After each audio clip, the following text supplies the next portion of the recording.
കഴിഞ്ഞ 8ാമത്തെ എപ്പിസോഡിൽ ഞാൻ ഒരു അത്ഭുത കഥ നിങ്ങളോട് പറയാം എന്ന് പറഞ്ഞിരുന്നു. ആ കഥയാണ് ഇന്ന് പറയുന്നത്. അത് നമ്മളവിടെ പറഞ്ഞ് അവസാനിപ്പിച്ചിട്ടുള്ള ഒരു നായയെ കണ്ടാൽ ഒരിക്കലും നമ്മൾ ദ്രോഹിക്കരുതെന്ന് മാത്രമല്ല ഭക്ഷണം കൊടുക്കുകയും വേണം എന്ന് പറഞ്ഞത് യഥാർത്ഥത്തിൽ ബോധ്യപ്പെടാനുണ്ടായ ഒരു കാരണമാണ്. ഒരു ധ്യാനവേളയിൽ സാധാരണ 3-3:30 മണിക്ക് എഴുന്നേൽക്കും. അങ്ങനെ ഇരിക്കുന്ന ഒരു ധ്യാനവേളയിൽ ഒരു സ്ത്രീ, അങ്ങനെ പല ദർശനങ്ങളും പല ദിവസങ്ങളിലും ഉണ്ടാവാറുണ്ട്. ചിലപ്പോൾ ആരാണെന്ന് വ്യക്തമില്ലാത്ത രൂപങ്ങൾ, അല്ലെങ്കിൽ ഒരു സന്ദേശം, ചില ശബ്ദങ്ങൾ, എവിടെയും അർത്ഥം കൂട്ടിയെടുക്കാൻ പറ്റാത്ത ചില വാചകങ്ങൾ, ഇങ്ങനെയൊക്കെ ധ്യാനവേളയിൽ കേൾക്കും. അപ്പോൾ ഇത്തരം കാര്യങ്ങളൊക്കെ കുറേ കാലമായിട്ടുണ്ട്. പക്ഷെ അന്നൊന്നും അത് പറയാതിരുന്നത് പുറത്ത് പറയാൻ അനുവാദമില്ലാത്തത് കൊണ്ടാണ്. ഇന്ന് പറയാൻ എന്നോട് ആജ്ഞാപിച്ചത് കൊണ്ടാണ് നിങ്ങളോട് പറയുന്നത്. അപ്പോൾ ഇങ്ങനെ ധ്യാനവേളയിൽ നമ്മൾ പല അനുഭവങ്ങളും ഉണ്ടാവും. അതൊന്നും പങ്കുവെക്കാൻ അനുവാദമില്ലെങ്കിൽ പുറത്ത് പറയരുത് എന്നുള്ളൊരു കാര്യം ഞാൻ പ്രത്യേകം സൂചിപ്പിക്കുകയാണ്. നമുക്ക് പങ്കുവെക്കാവുന്ന ഒരു സ്റ്റേജിലേക്ക് നമ്മൾ എത്തുമ്പോൾ മാത്രമേ അത് പുറത്ത് പറയാവൂ. അങ്ങനെ പങ്കുവയ്ക്കുന്നത് കൊണ്ട് നമുക്ക് ഭൗതികമായ ഒരു നേട്ടവും ആഗ്രഹിക്കുകയും ചെയ്യരുത്. പണമോ പ്രശസ്തിയോ അങ്ങനെ ഒരു കാര്യവും അതിൽ നിന്ന് കിട്ടണം എന്നുള്ളത് കൊണ്ട് പങ്കുവയ്ക്കുകയും ചെയ്യരുത്. അപ്പോൾ ഈ അനുഭവം എന്താണെന്ന് വെച്ചാൽ, ഒരു സ്ത്രീ ഇതേപോലെ ധ്യാനവേളയിൽ പ്രത്യക്ഷപ്പെട്ടു. അവരുടെ പേര് കല്യാണി എന്നാണെന്ന് ഏകദേശം മനസ്സിലായി. അങ്ങനെ അവർ പറഞ്ഞു, ഞാൻ ഉടനെ നിൻ്റെ വീട്ടിൽ വന്നു ചേരും. വന്നു ചേരുമ്പോൾ അത് നിനക്ക് മനസ്സിലാകുന്ന വിധത്തിൽ ഞാൻ പെരുമാറും. എന്നെ നീ അടുത്ത വീട്ടിൽ ഏൽപ്പിക്കണം. അടുത്ത വീട്ടിൽ ഏൽപ്പിക്കാൻ എന്നെ അവർ വന്ന് ചോദിക്കും. അപ്പോൾ ഏത് വീടാണെന്ന് മനസ്സിലാകും. ഈ പേര് മാത്രം പറഞ്ഞു, ആരാണ്, എവിടെയാണ്, ഏത് വീട്ടിലാണ് ഏൽപ്പിക്കേണ്ടത്, ഇങ്ങനത്തെ ഒരു കാര്യവും എന്നോട് വ്യക്തമാക്കിയില്ല. അങ്ങനെ കുറച്ച് ദിവസങ്ങൾ കഴിഞ്ഞപ്പോൾ, ഏകദേശം ഒരു മാസത്തിനുള്ളിൽ വീട്ടിൽ പുറത്തുനിന്ന് വന്ന ഒരു പട്ടി വന്ന് പ്രസവിക്കുകയും അതിന് 6 ആൺകുഞ്ഞുങ്ങൾ ഉണ്ടാവുകയും ചെയ്തു. അപ്പോൾ അതിടയ്ക്ക് ഇവിടെ വീട്ടിൽ വരും. ആദ്യം പറമ്പിലൊരു സ്ഥലത്ത് ഒരു മാളം ഉണ്ടാക്കി അതിലായിരുന്നു പട്ടി കിടന്നിരുന്നത്. അപ്പോൾ ഒരു ദിവസം ആകസ്മികമായിട്ട് പറമ്പിലേക്ക് ചെന്നപ്പോഴാണ് അവിടെ ഒരു പട്ടി പ്രസവിച്ച കാര്യം കാണുന്നത്. പട്ടി എന്നെ കണ്ട ഉടനെ എൻ്റെ നേരെ കുരച്ച് ചാടാതെ കൂട്ടിൽ നിന്ന്, ആ മാളത്തിൽ നിന്ന് പുറത്തിറങ്ങി മാറി അവിടെ പോയി സ്റ്റേബിളായിട്ട് ഇരിക്കുകയാണ് ചെയ്തത്. എൻ്റെ മക്കളാണ്, വേണമെങ്കിൽ കണ്ടോളൂ എന്നുള്ള മട്ടിൽ.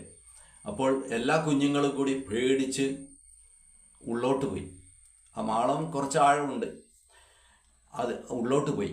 പക്ഷെ അതിൽ നിന്ന് ഒരു കുഞ്ഞ് മാത്രം വാലാട്ടിക്കൊണ്ട് എൻ്റെ അടുത്തേക്ക് വന്നു. ഞാൻ കുറച്ച് ദൂരെയാണ് നിൽക്കുന്നത്, എന്നിട്ടും അത് എൻ്റെ നേരെ വാലാട്ടി വന്നു. അപ്പോൾ ആ നായ എൻ്റെ കാലിൽ തൊടാതെ ഇരിക്കാൻ വേണ്ടിയിട്ട് ഞാനൊന്ന് പുറകോട്ട് മാറി. ഞാൻ അവിടുന്ന് പോയ ഉടനെ പട്ടി കുഞ്ഞുങ്ങളുടെ അടുത്തേക്ക് തന്നെ പോയി.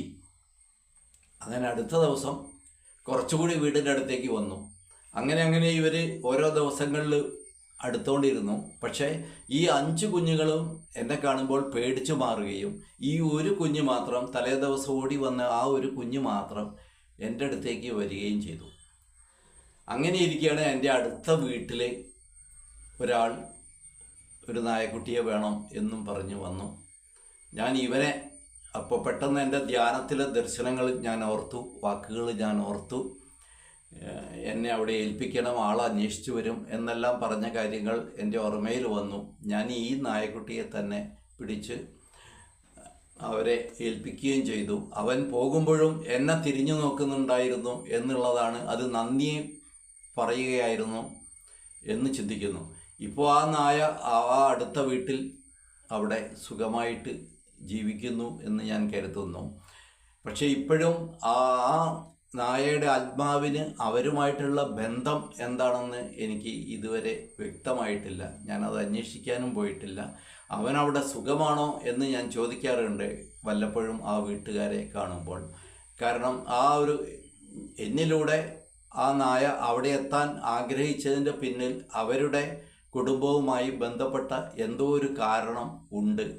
കൂടുതൽ അതിൽ ചിന്തിച്ച് ധ്യാനിക്കാത്തത് കൊണ്ട് അതിൻ്റെ കാര്യങ്ങൾ മനസ്സിലായില്ല. മനസ്സിലാക്കാനൊക്കെ പറ്റും, പക്ഷേ അതിനുവേണ്ടി ശ്രമിച്ചില്ല. കാരണം നമ്മുടെ മാനസിക ഊർജം അതിനുവേണ്ടി കൂടുതൽ ചെലവാക്കേണ്ട കാര്യമില്ലല്ലോ. അതറിഞ്ഞതുകൊണ്ട് എനിക്ക് ഗുണമില്ല. പ്രകൃതി എന്നെ ഏൽപ്പിച്ച കാര്യം ഞാൻ ചെയ്തു കഴിഞ്ഞു. അവരെ ആ ആത്മാവിനെ, ആ നായയിലൂടെ വന്ന ആ ആത്മാവിനെ അവരെ ഏൽപ്പിക്കുക എന്നുള്ളതായിരുന്നു എൻ്റെ ദൗത്യം. ആ ദൗത്യം കഴിഞ്ഞോടുകൂടി പിന്നീട് അതിൻ്റെ പിറകെ പോകേണ്ടതില്ല എന്നാണ് ഞാൻ ചിന്തിക്കുന്നത്. ഇത് മഹാന്മാർ നൽകിയിട്ടുള്ള പാഠമാണ്. അവർ ഒരു കർമ്മം അത് ചെയ്തു കഴിഞ്ഞാൽ അതിനെ അങ്ങ് വിട്ടേക്കും. പിന്നീട് അതിൻ്റെ പിന്നാലെ പോയി അനാവശ്യ വർത്തമാനങ്ങൾ പറയില്ല. പരമാവധി അതിന് ഞാനും ശ്രമിക്കാറുണ്ട്. നിങ്ങളും ആ ഒരു രീതിയിലുള്ള കാഴ്ചപ്പാടിന് തന്നെ ശ്രമിക്കണം എന്നുള്ളത് കൂടി ഞാനിവിടെ സൂചിപ്പിക്കുകയാണ്. അപ്പോൾ ഇങ്ങനെ നമ്മുടെ വീട്ടിൽ വന്ന് പിറക്കുന്ന കുഞ്ഞുങ്ങൾ, നമ്മുടെ വീട്ടിൽ വന്ന് പിറക്കുന്ന പശുക്കുട്ടികൾ, നായക്കുട്ടികൾ, അവിടെ നമ്മളെ തേടി വരുന്ന, വീടന്വേഷിച്ച് വരുന്ന അത്തരം ജീവികൾ, അവ ചിലപ്പോൾ നമ്മൾ കാട്ടുമൃഗങ്ങൾ, വീട്ടുമൃഗങ്ങൾ എന്നൊക്കെ വേർതിരിച്ചിട്ടുണ്ടാവാം. പക്ഷെ അതൊന്നും പ്രകൃതിയിലുള്ളതല്ല. നമ്മളാണ് ആ വേർതിരിവ് ഉണ്ടാക്കിയിട്ടുള്ളത്. അവരൊക്കെ നമ്മളുടെ ജീവിതവുമായി ഇപ്പോഴോ മുൻജന്മങ്ങളിലോ എപ്പോഴോ കണക്റ്റഡ് ആയിട്ടുള്ള ആളുകളാണ് എന്ന് മനസ്സിലാക്കുക. അപ്പോൾ ഈ ഒരു പ്രധാന വസ്തുത നമ്മൾ ബലിയിടുമ്പോഴും അതുപോലെ ആത്മാക്കൾക്ക് വേണ്ടി, മൺമറഞ്ഞു പോയവർക്ക് വേണ്ടിയുള്ള കാര്യങ്ങൾ ചെയ്യുമ്പോഴും എല്ലാം ഓർക്കേണ്ടതാണ്. അവർ നമ്മുടെ ചുറ്റും മറ്റു ജീവികളായി ഒരുപക്ഷെ ഉണ്ടായിരിക്കും. കാരണം അവരുടെ ചില കഷ്ടകാലങ്ങൾ അനുഭവിച്ച് തീരുന്നത് വരെ അവർ ഭൂമിയിൽ അവർ ആ രീതിയിലുള്ള മരണമാണ് അവർക്ക് കിട്ടിയിട്ടുള്ളതെങ്കിൽ അതിലൊക്കെ വേറെയും കുറേ ശാസ്ത്രങ്ങൾ എനിക്ക് പറയാനുണ്ട്. ഘട്ടം ഘട്ടമായിട്ട് ഓരോന്നായിട്ട് ഞാൻ നിങ്ങളോട് പങ്കുവയ്ക്കാം. ആദ്യം മുതൽ അവസാനം വരെ ശ്രദ്ധിച്ച് കേട്ടാൽ ഇതൊക്കെ മനസ്സിലാവും.